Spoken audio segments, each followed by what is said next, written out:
Una de las críticas más comunes que se realizan al psicoanálisis es la imposibilidad de localizar lo inconsciente, que a pesar de no poder localizarse, no deja de causar consecuencias en el psiquismo de un sujeto.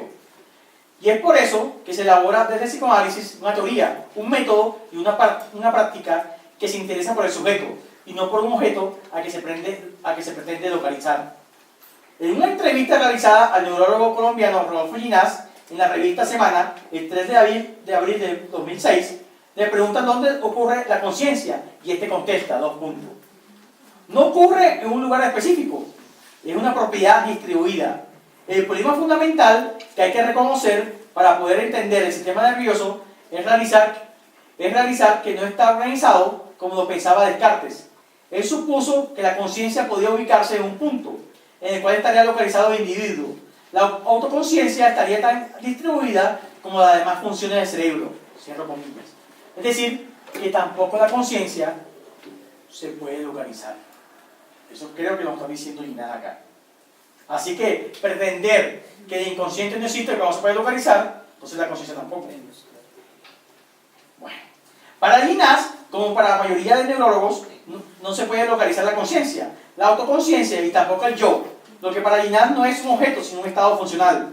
Pero lo más sorprendente, ya que muchos psicólogos afirman lo contrario, es que da a entender que no poderse localizar deja de existir o se puede dejar de investigar. Asunto que le critican al psicoanálisis y su teoría de lo inconsciente, cuando no dice o explica dónde localiza lo inconsciente.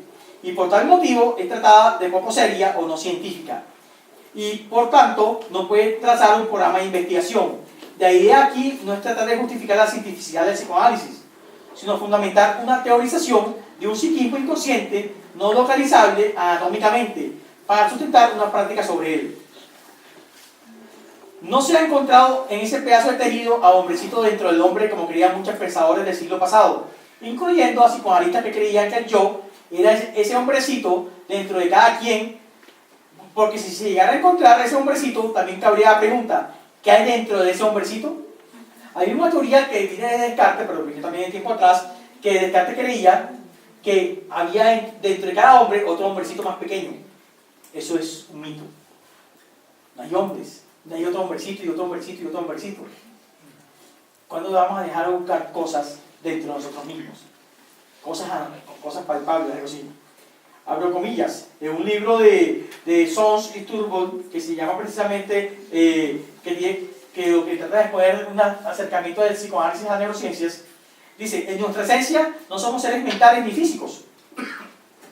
El modismo de doble aspecto, tal cual como lo entendemos, implica que el cerebro está hecho de una sustancia que parece física.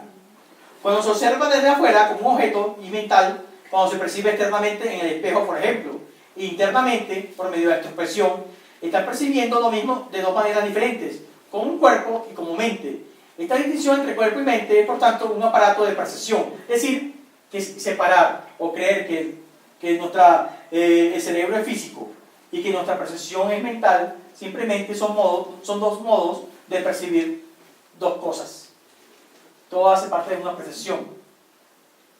La percepción va apareciendo como una función esencial dentro del cerebro para los neurocientíficos.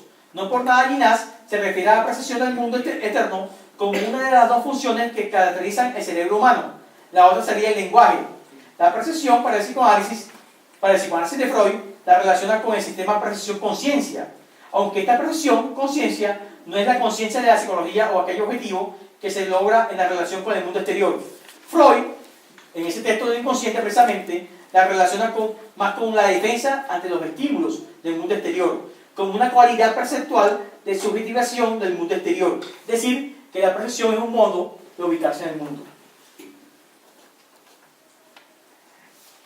Las masas en movimiento es lo que Freud llamaba mundo exterior. Las percepciones dejan huellas némicas en el psiquismo que las transforma en representaciones que se relacionan entre sí. Cadena representacional o significante en la teoría lacaniana psicoanalítica, que se ordenan por lo simbólico del lenguaje, en lo inconsciente. Estas se ordenan por medio de los mecanismos inconscientes, condensación y desplazamiento en Freud, o metonimia o metáfora en Lacan. Cuando veamos el tema de los sueños, sobre todo, pero también en otros temas, vamos a ver que para Freud había dos mecanismos del inconsciente: condensación y desplazamiento.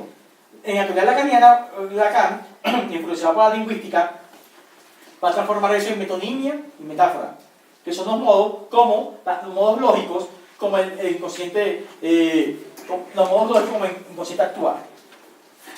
Y llegan por la representación palabra a la conciencia nuevamente. Una pregunta que me hacían anteriormente: ¿cómo pueden llegar estas ideas inconscientes a la conciencia? Por medio de la palabra. Parece que Freud trata más o menos no de localizar, sino como que ubicar dentro del preconsciente. Las palabras, cuando llegan a la preconsciente, las ideas cuando llegan al preconsciente, venciendo la represión un poco, ya llegan con medio de palabras, forma de palabras. Las palabras son las representaciones de las ideas inconscientes. No es tan así, pero más o menos como que para que tengamos un poco más claro eso. Según la teoría clásica de la percepción, existe un percipiens, aparato de percepción, responsable de un perceptum, lo percibido. El psicoanálisis comenta que la percepción está mediada por lo inconsciente, ordenado por lo simbólico o por la articulación de un sujeto al lenguaje. Es así que lo percibido, perceptum, está estructurado por el lenguaje, que a su vez estructura un sujeto. Es por eso que un sujeto tiene que hablar, emitir palabras, que son las representaciones de eso percibido en un primer momento por la conciencia, y vueltas inconscientes, y que solo pueden surgir a la conciencia por medio de la palabra. Todo lo que llega a la conciencia, según Freud, en un primer momento, es la palabra.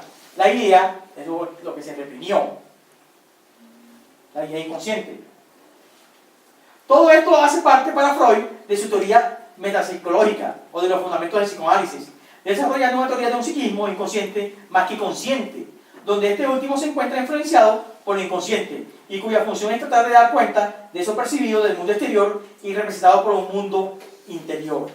Dice Freud: lo inconsciente es el círculo más vasto, que incluye en sí el círculo más pequeño de lo consciente.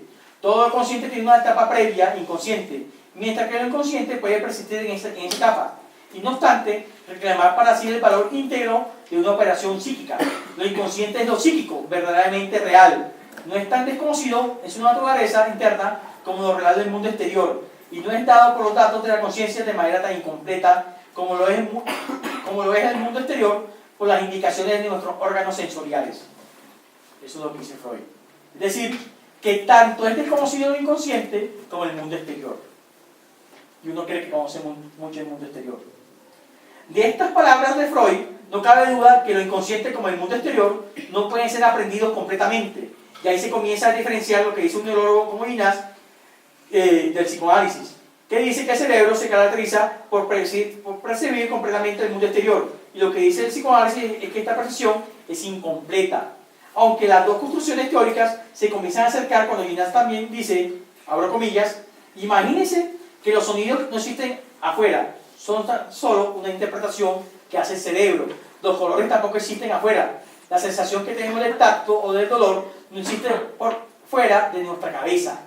El sistema nervioso ha desarrollado un sistema propio para caracterizar el mundo externo con propiedades que no existen afuera. La realidad es tan solo un constructo que nos permite movernos inteligentemente, interactuar, etc.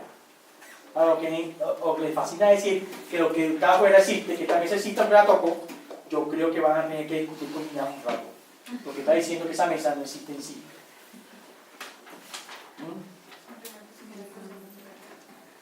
Pero bueno, se pueden discutir. El psiquismo psicoanalítico es la relación del sistema mundo exterior, percepción, conciencia, con la representación inconsciente.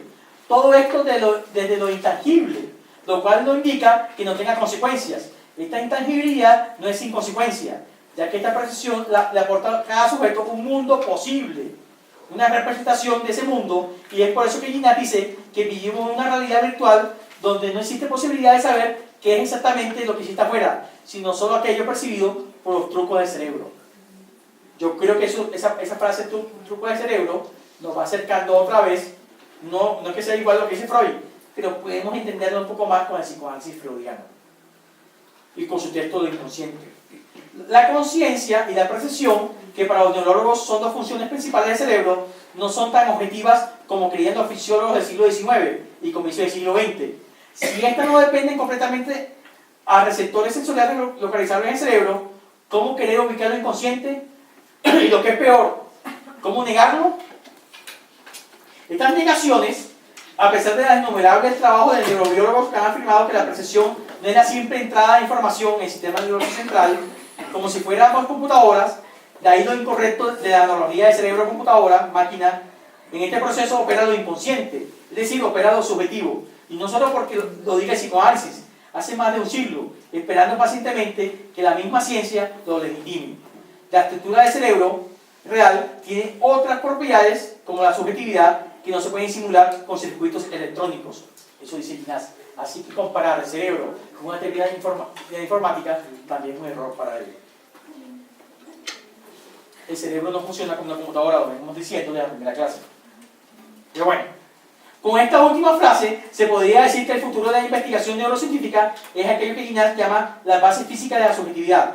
Ante esa apuesta de un científico como Ginás, solo queda desearle suerte. Porque el psicoanálisis hace mucho tiempo viene apostando por una investigación de la subjetividad no desde sus bases físicas, mostrándose cierta imposibilidad para realizarse, sino desde lo inconsciente, no localizable ni objetivable, sino subjetivo. Gracias.